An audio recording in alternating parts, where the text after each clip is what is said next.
when I hear us talk about it, I just get so excited again. And what I'd love to hear from everybody else is what of what you've heard excites you the most? So I'll give you a minute or two to think about it. Um, and this, for me personally, is just so much that excites me. This has been my personal mission since I had my daughter Poppy, who has had some real challenges in school, and and is the most resilient child you'll ever meet, and the most wonderful child. But it's a very personal mission, and it feels really exciting to be in this space making this happen with these wonderful people and you as well now. So that's mine. Catherine, Paul, Chloe, do you want to go next? When you hear it all mentioned again, what's the bit that really excites you the most? And then we'll go to Reese, Sarah, Sue, Brendan if he's back, Penny, Adam, Jess, and Christoph. Yeah, I think it is a passion project for everyone within the team. It is very frustrating to see the lack of inspiring spaces within classrooms. That's something to try and achieve on every job that we work on. It really is lacking. People don't understand the importance of how the environment plays a huge impact on the students. Some people just don't get it or aren't aware what the options are. So trying to share those ideas to create something really special for the students. That's what inspires me. Yeah, I think for me, what I've realised in all the work I do in architecture and now into the schools is that, teachers really want to have a positive impact on children's lives. Like, they really, really do.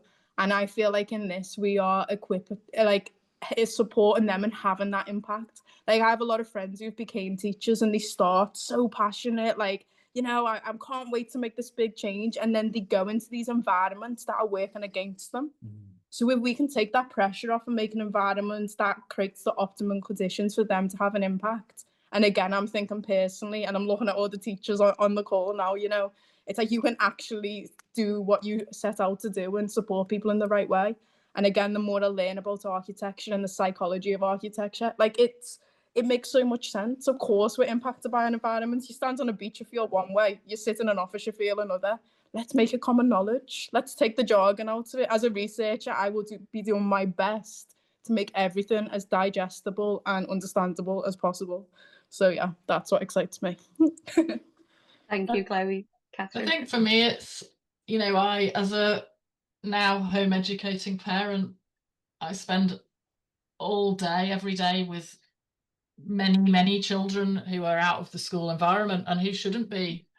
And who really, there's should be nothing stopping those children being at school.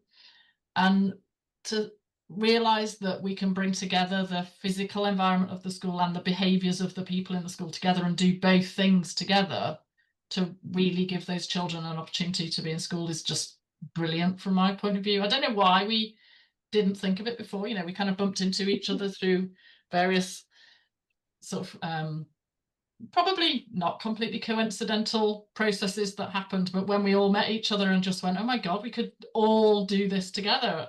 It's just wonderful. Thanks, Catherine. Reese, is there anything you've heard today that you think that it's excites you? I mean, everything's exciting me, but if I had to pick on one thing, I think it's what Chloe's like mentioning a lot about, how sometimes not even the teacher's fault, they just don't have the right tools. And I was one of them. I was one of those teachers that was working in a SEND primary school where, people with all sort of different needs and stuff like that. So for me, it was one of the things that I thought I was failing when I was a teacher. It was big and it did impact. And I think I've got friends in education still to this day, and they're still doing it, but they're not passionate as anymore. And then recently I've been into this primary school being like a governor, helping them with their teaching quality. And it's so true about the blue walls, blue floors. It's everywhere.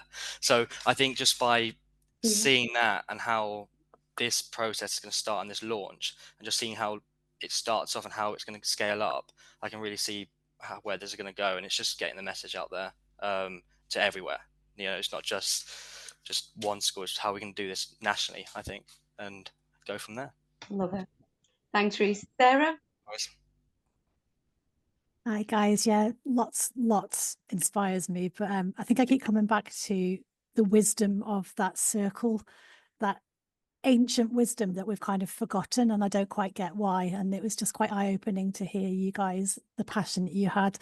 Why don't we design places to help with that connection rather than trying to make us separate and lonely? So yeah, that's what really sings out to me. Lovely. Thank you, Sarah. Sue? Well, I'm really an observer in all this, but I was really excited when I met Paul on the terrace, having not taken any notes actually, because I wasn't there to cover school environments. But it just really resonated with me. There's two young people in my family who suffer really severely from ADHD. So on a personal level, it really connected. And my daughter is also involved in interior design, and she has always said, you know, if we design for the people who have the most difficulty engaging or just getting on in the environment, we design for everybody. Yeah. And I think that's the basis of all good design. You know, design for the ones who are having the most difficulty, then everybody benefits. So it just, yeah. And Chloe, your comments about architecture design, that yeah, really inspiring, really passionate, and really, yes, I'm going to follow you guys with great interest. Interestingly, though, before I joined this call, I spent last week calling around the editors of a lot of educational magazines, because I don't normally work in this field. So they didn't know me. I appreciate that, but I mean, I've been a journalist for 45 years, so I've got a bit of a track record. And they really weren't that interested in covering it,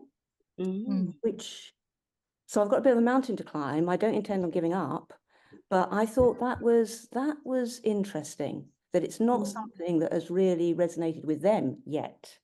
So yeah. I think people buy into things when they see the impact, and that's why the pilot's so important. Because when you put the figures up in front of people, theory means nothing to people, but impact and numbers do. And that's why we're going so data driven.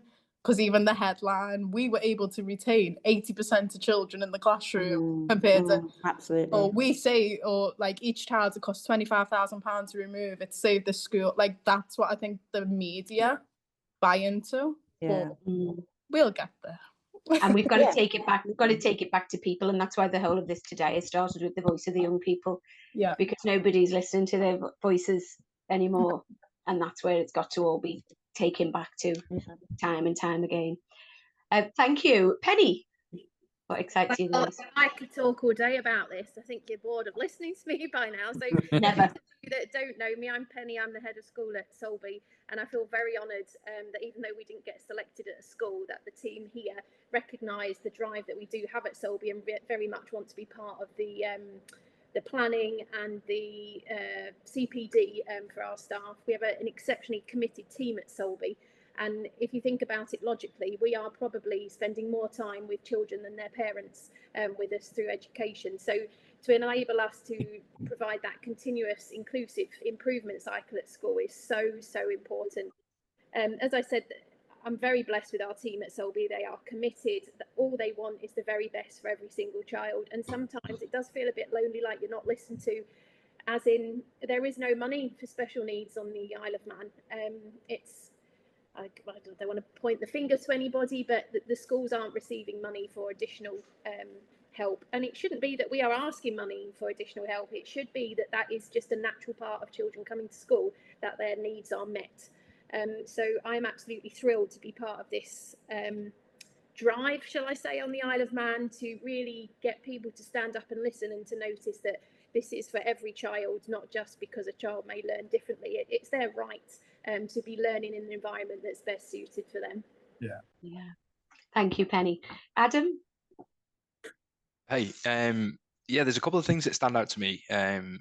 Firstly, the inclusion. So I've worked within a space that looked after kids within primary schools, within their mental and physical health, in primary schools and secondary schools, actually.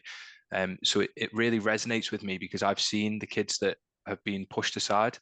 And I know that this initiative will bring inclusion, and that's incredible for me. And it's something you just said there, actually. Kind of listening to the young people. That for me was kind of my job. I sat and listened to everything they had to say. I helped them through their difficulties, and it is about listening to the kids for me. they'll tell you when they need help. They'll show you how you can help in different ways.